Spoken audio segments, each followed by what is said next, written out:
Hey, y'all. Listen, so if you've ever paid any attention to me, y'all know that I always have remarks and then something else happens. And so we gonna do just a couple of remarks and then something else gonna happen, and y'all just pray for me, because who knows what I'm gonna end up saying. There we go, the sorors are always in the building.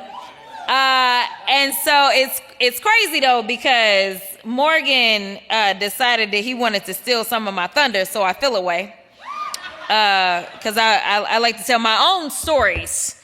But nevertheless, I'm going to do as Auntie Maxine always is famously known for doing.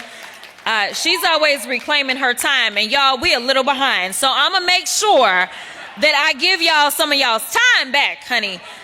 But I have to say, it is an absolute honor to be here tonight with all of you people I love, my friends, fellow fighters, and yes, the fashionistas too. I want to start by thanking you so much for inviting me here tonight. I don't know that y'all really know what y'all got yourselves into by doing the invite, but nevertheless, let me make sure that I say thank you to the fearless warrior and leader of this organization, the amazing, soon to be dropping the baby, Kelly Robinson. Now, listen, being a black woman in America is already a challenge. Kelly says, I'm gonna be black, woman, and queer, honey, and y'all gonna get all this greatness, and I am here for it. I am happy to say that not only is she a fearless fighter for each of you, but honestly, she exhibits why this country is truly great. So, Kelly, I love you. Then I gotta make sure that I holla about Todd as well.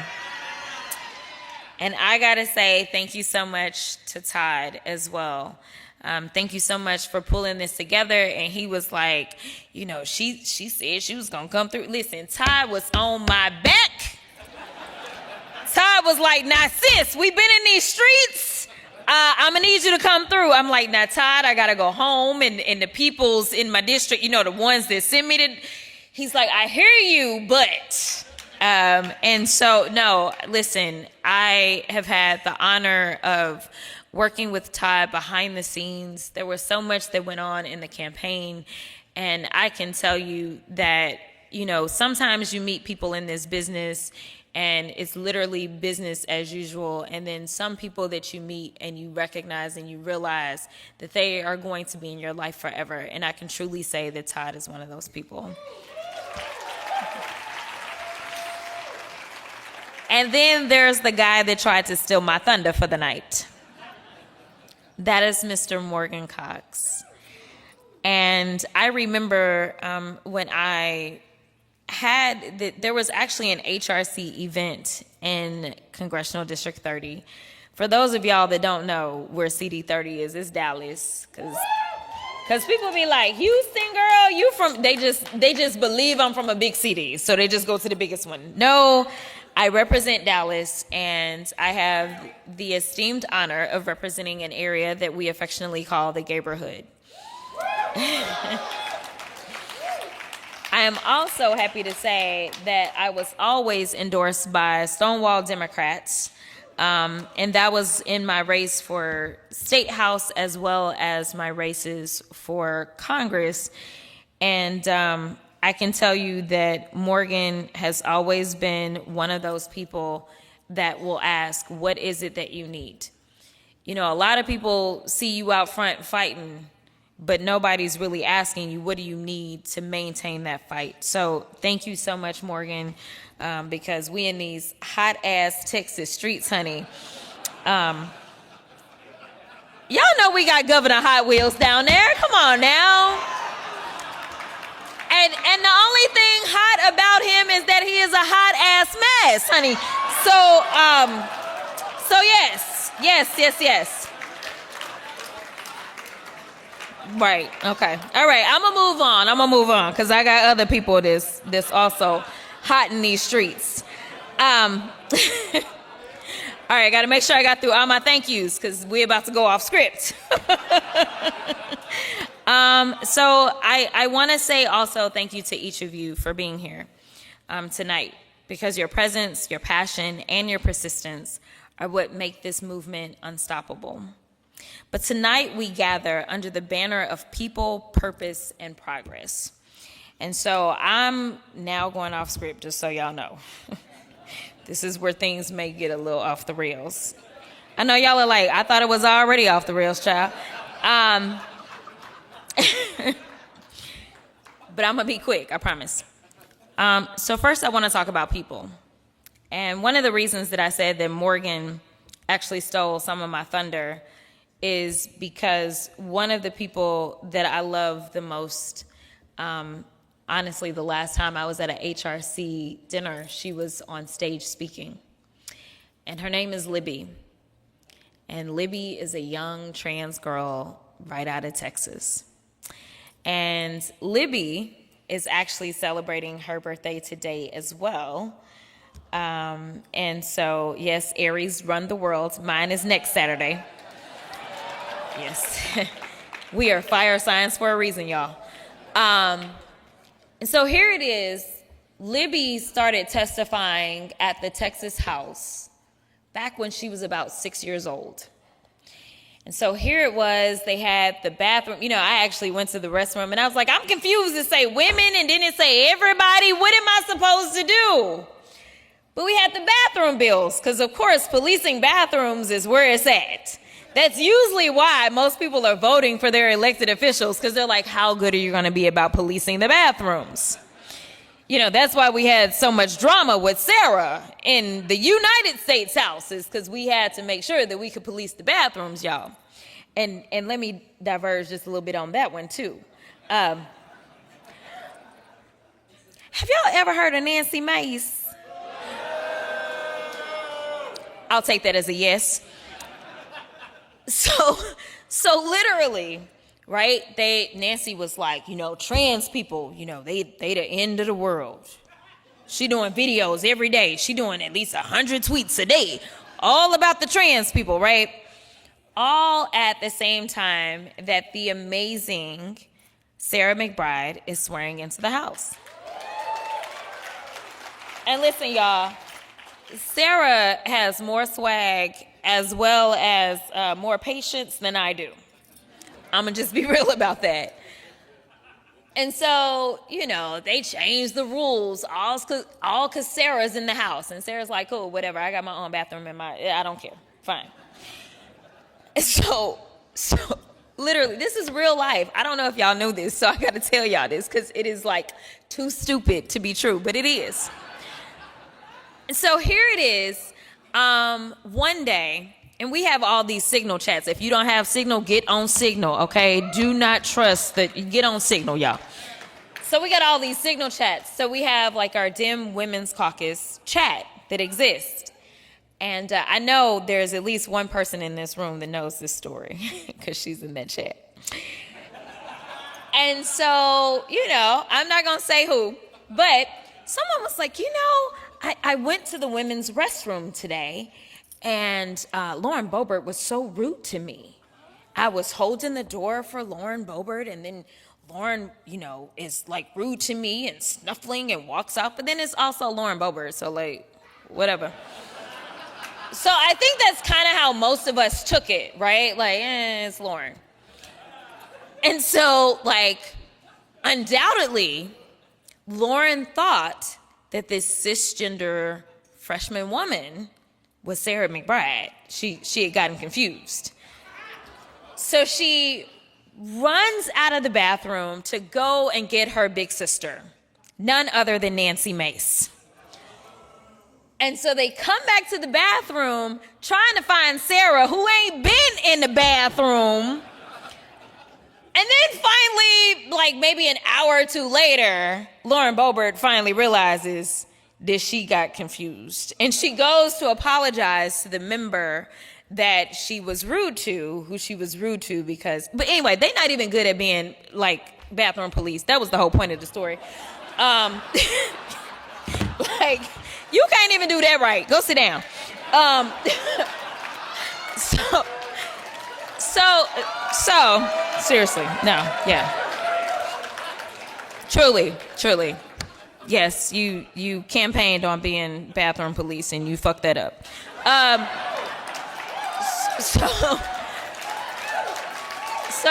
I say this all to say that here it was, we had itty bitty Libby who started testifying in the Texas House about the bathroom bills that we're going through, and then next thing you know, I'm running for the state house, and I'm endorsed by Stonewall, and I get this phone call, and it's like, hey, we really need you to meet this family because they are very concerned about whether or not their child's rights are going to be abridged and whether or not they will have a representative that will stand up and speak out and fight for their young daughter.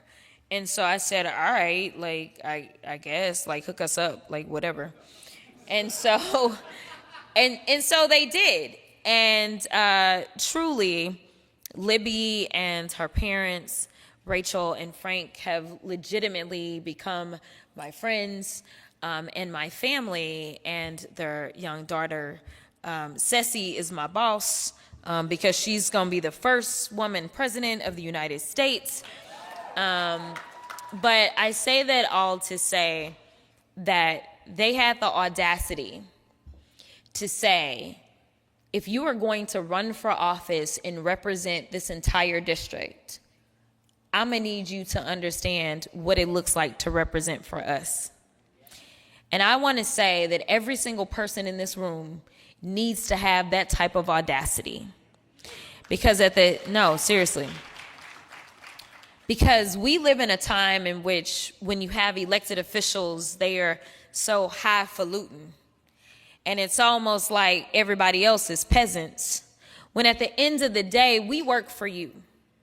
And I don't want you to lose sight of that. What you have heard a lot of tonight is about how much power the people have. And I just want to reiterate that because I honestly don't believe I can say it enough. When I say that the power belongs to the people, and it is time for the people to rise up and say, we are tired of this bullshit in DC.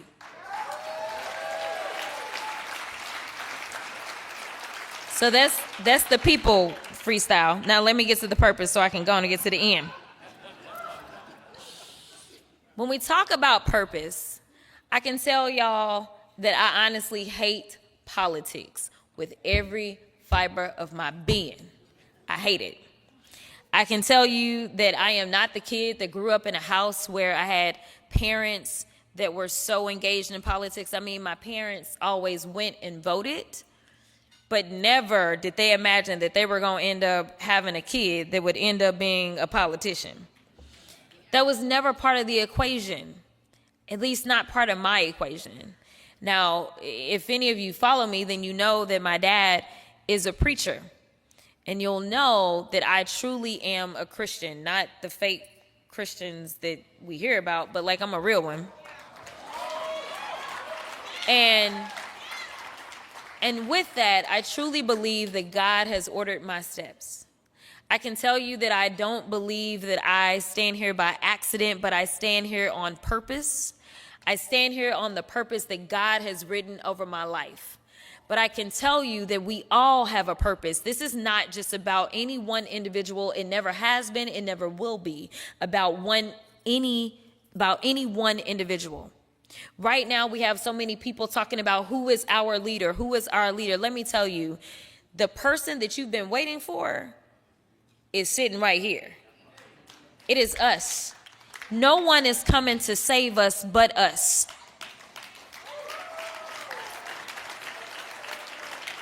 But we have to truly sit within ourselves and really decide what is our purpose. And I can tell you that kicking and screaming like someone who has been called to the ministry, I stand before you as a politician. It still feels dirty to say it. But I can tell you that regardless of my official title right now, I have always had a heart to help people. And for whatever reason, God decided that the best way for me to be able to help people was by being a politician. And I still got questions for him. I got a lot of questions, especially in these times. And honestly, I know I'm not the only one that is questioning why we are suffering in these times. But one of the things that I always like to repeat as I go out and I'm talking to people and I'm trying to encourage them, because I can be very dark. What I repeat is that on the day that the person that should have been president had to deliver her concession speech, I honestly didn't know how I was going to get out of bed. When I tell y'all, I'm getting emotional, that I traveled this country because I knew it was going to be bad. I didn't know it was going to be this fucking bad shit, but I knew. And I knew that the obstacles were going to be even greater, because not only was it a woman, but it was a woman of color. But man, if you saw my DNC speech and you saw me compare the resumes, listen, there was no comparison.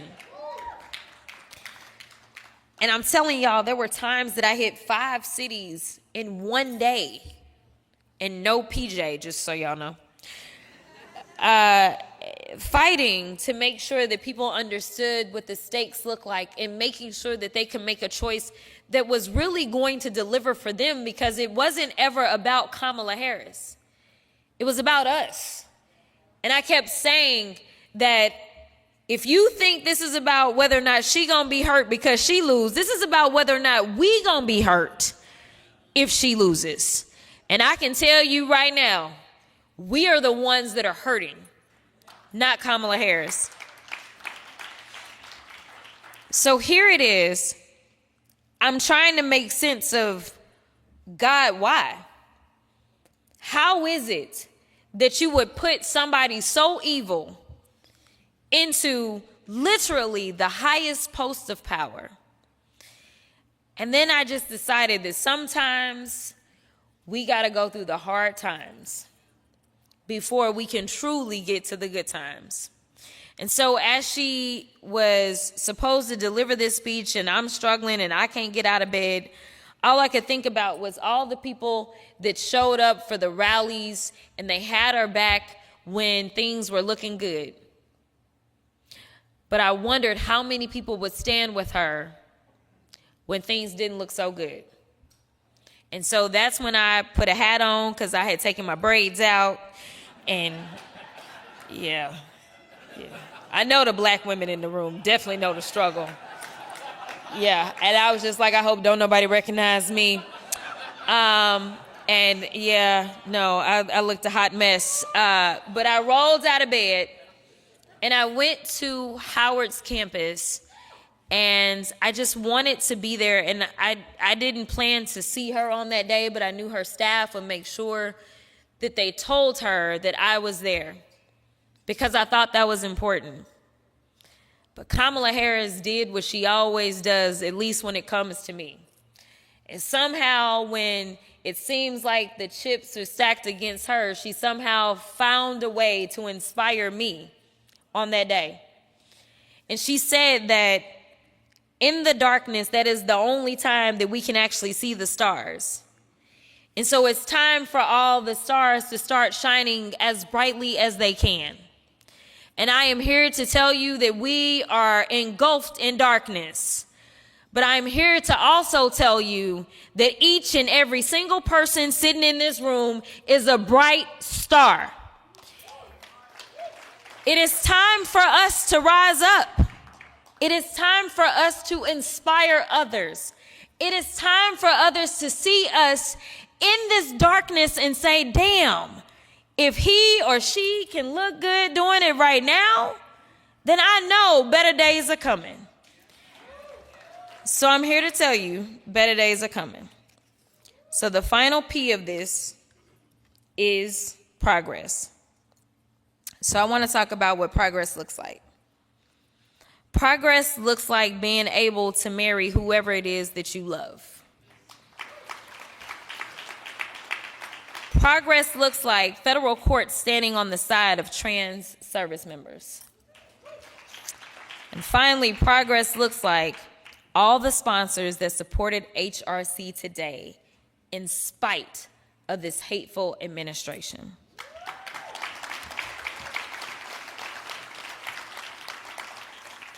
Tonight, if you leave here with anything, I want you to leave here with this. No matter what, we never give up. We're going to meet this moment with what it deserves. We are going to stand in their way at every step and every turn. We're going to be that constant presence hovering over their shoulder. We're that thorn in their side. We're the fence, the wall, the gate that they have to overcome. We will be persistent, we will be consistent, and we will be insistent. God bless each and every one of y'all. I love you.